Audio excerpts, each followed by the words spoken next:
The coronavirus has thrown a massive wrench into our everyday lives, hasn't it? I mean, besides just the anxiety about the virus itself, there's an enormous amount, I think, of anxiety about how in the world are we as a family, how are we going to survive this being locked up every day all together? Because let's just face it, nothing wrong with saying it, no reason to feel guilty about it. The people you love the most can drive you the most crazy at the same time. You know, there's a lot out there about how to avoid the virus, but not much out there about how to survive as a family, as you're locked up for some indefinite period of time. So what I want to do in just the next few minutes is I want to give you 10 quick tips about how to survive this period of time as a family. And let me just say in advance, I'm not going to be talking about like young children and things you can do with young children. There's plenty of that out there on the internet, so I'm just going to leave that to the experts.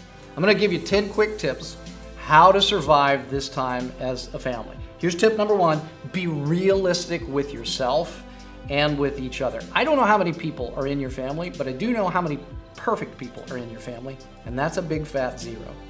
No one is going to be perfect through this period of time. Your family's not going to be perfect. Your husband, your wife, your kids, not going to be perfect during this period of time. People are going to lose it. People are going to be grouchy. People are going to snap at one another. There are going to be moments of insanity. You're going to say things that you regret. Forget the people on social media who are telling you that they are coasting through this period of time as a family. I promise you, they're not. My advice to you is don't try to be the perfect spouse. And don't try to be the perfect parent. Shoot for good, but flawed. That's all right. In fact, I would tell you, as parents, I would tell you, set up a counseling fund for your kids for the future. That way, when you screw up, you can just tell them. You can talk about it with your therapist at some point in the future. You'll be a lot happier if you don't shoot for perfect. Home isn't going to be perfect through this period of time, and that's all right. Doesn't mean that there's anything more wrong with you than anyone else. I would suggest to you, though, that you give each other 5 minutes a day to just say whatever you want to say, to just download, to be grouchy, to gripe, to complain, whatever you want to do. Give each other 5 minutes and then cut it at 5 minutes. You're trying to be realistic with each other. Nobody's perfect. Here's number 2. Be realistic about your work and your productivity.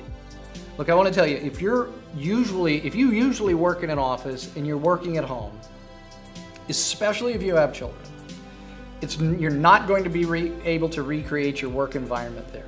Kids are going to make noise. Kids are going to want to be around you. It's going to be inconvenient at times. You're not going to be able to have a perfect work environment. A couple years ago, I don't know if you guys saw it, but a couple years ago, there was a guy on CNN. He was a professor being interviewed about something serious.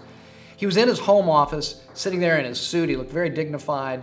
He was trying to answer the questions, the interviewer. And all of a sudden, you saw a door open to his office, and one of his kids comes in, and I think another kid comes in, and then all of a sudden you see his wife. She's trying to crawl underneath the camera to grab the kids and take them out. I've included a link below so you can see it, but I got to tell you, it was the best thing that ever happened for people who work at home, because that's real. That's what happens. You're not going to be able to create the same environment at home that you have at work. So just know that going into this thing. Here's number 3. Draw up a family contract regarding responsibilities. It's going to take everybody pitching in, to make this thing work. Everyone's going to have a set of responsibilities. And one of the things that I see often is that people don't communicate what their expectations are of one another. Draw up a contract so that everybody knows exactly what they need to do to make this period of time work. That will be very valuable to you. Here's number 4, and guys, this one's for you. Here's a piece of advice I have for you. Adopt your wife's systems and routines. Don't impose your own on her or on the family. Many years ago, my wife told me, I married you for breakfast, I married you for dinner, but I didn't marry you for lunch. And what she meant by that was that when I came home for lunch, or maybe when I was home for some extended period of time, I would tend to come into the house and I would tend to say, here's how things ought to be done. Here's my way of doing it, thinking it was better.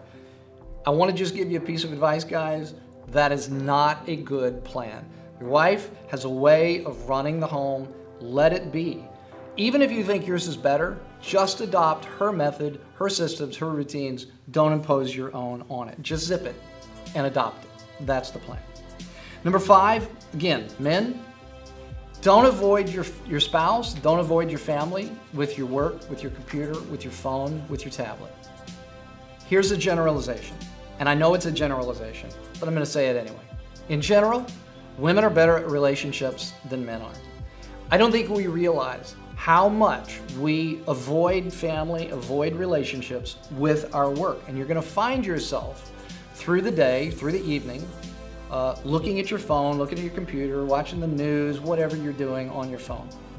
I would suggest to you, have a period of time that that's like your work time, do your work, and then put all of that stuff away so that you can engage with the family. I promise you, you'll come out much better on the other end, and you'll come out a better husband, and if you have kids, a better father too. Here's number 6, everyone, take your meds. Like if you struggle with obsessive compulsive disorder, anxiety, depression, in the name of all that is good and holy, this is not the time to try to get off of that or to forget when to refill your prescription. This is a good time to make sure that you're taking your meds. Nobody wants your crazy all over the family. We're going to struggle enough as it is, so make sure you take your meds. Number 7, be informed, but limit the news. I mean, like everybody needs to stay informed about what's happening in the world, sure. But listen, there's only a certain amount of bad news that anyone can take. In fact, the people delivering the news only have a limited period of time that they're actually giving the news, and then they hand it off to someone else. So be informed, but turn off the news. Everyone's worried. Everyone's nerves are frayed. And your kids, if you have them, are going to catch that from you. So make sure you be informed, but limit the news. Here's number 8. Avoid all of the end times, conspiracy theory, God is punishing America wackos on the internet. They don't know what they're talking about. They're usually just fearmongers, and they're just looking for clicks. So stay away from all of those people and stay away from their insanity. Number 9, affirm one another through this. Like, even if you don't feel like it, affirm one another. It'll just make things go smoother. I would suggest you find 3 to 5 nice things a day that you can say to your spouse. Something about them that you love, appreciate. Even if you don't feel it, say it. It'll make things go a lot smoother. And then finally, just this one. This is just be quick to forgive. Everyone's going to need forgiveness during this period of time. Be very, very quick to forgive the people you love for the things that they say, because we're all going to say and do things that we regret. Be quick to forgive. Okay, that's part 1. I've got more, but we're going to come back next week with a part 2. If you have ideas, suggestions, comments, please include them below. Those will be valuable to all of us, and those will be valuable to me. They may even make themselves into part 2. Hang in there. We're going to get through this. Not going to be easy. See you next week.